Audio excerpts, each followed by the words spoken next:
Yes, ఇప్పుడు కూడా అవకాశం ఉంది. ఇంజనీర్లు చెప్తున్నారు, వాళ్ళకి చేత కాకపోతే ప్రభుత్వాన్ని మాకు అప్పచెప్పమనండి, వాళ్ళని తప్పుకోమనండి, మేము చేసి చూపిస్తాం.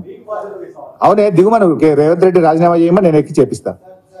రేవంత్ రెడ్డి రాజీనామా చేయమను, నేను ముఖ్యమంత్రిగా ప్రమాణ స్వీకారం చేసి నేను చేసి చూపిస్తా. నాకు బాధ్యత ఇస్తా అంటే I'm ready to take it.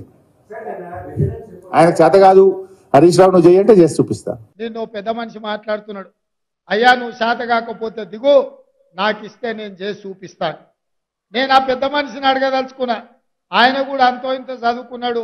ఈడున్న ఉపాధ్యాయులు అందరు చదువుకున్నోళ్ళే. 300 ఏళ్ల కింద ఔరంగజేబు అని ఉండేటోడు గుర్తుంది అనుకుంటా మీకు అందరికి. ఆ ఔరంగజేబు రాజు కావాలని, రాజ్యం ఏలాలని కోరుకుంటే ఆ అవకాశం తండ్రి అన్న ఇవ్వకపోతే తండ్రినేమో జైల్లో పెట్టిండు, అన్ననేమో ఉరేసి చంపిండు. అప్పటి నుంచి వెన్నుపోటుకు మారు పేరు ఔరంగజేబు అని ఇవాళ చరిత్రలో ఉన్నది. ఇవాళ హరీష్ రావు కూడా మరో ఔరంగజేబు అవతారం ఎత్తాల్సిందే తప్ప 10 సంవత్సరాలు మీరే కదా అధికారంలో ఉన్నది. 10 ఏళ్ళు మీ మామగారు ముఖ్యమంత్రిగా ఉన్నారు, మీరు ఆర్థిక మంత్రిగా, మీరు సాగునీటి పారుదల శాఖ మంత్రిగా ఉన్నారు. 10 ఏళ్ళు మీరు పల్లికిలుచుకుంటూ గాలికి తిరిగినరా అని నేను అడుగుతున్నా.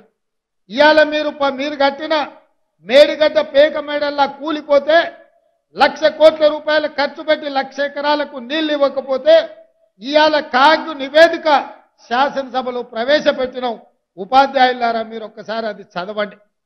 1,81,000 కోట్ల రూపాయలు కేవలం సాగునీటి ప్రాజెక్టుల మీద ఖర్చు పెడితే 1,00,000 ఎకరాలకు కూడా నీళ్లు ఇవ్వలేదు. ఇంత దుర్మార్గమైన దోపిడీ ప్రభుత్వాన్ని ఈ భూ ప్రపంచం మీదనే ఎవరు చూడలేదు.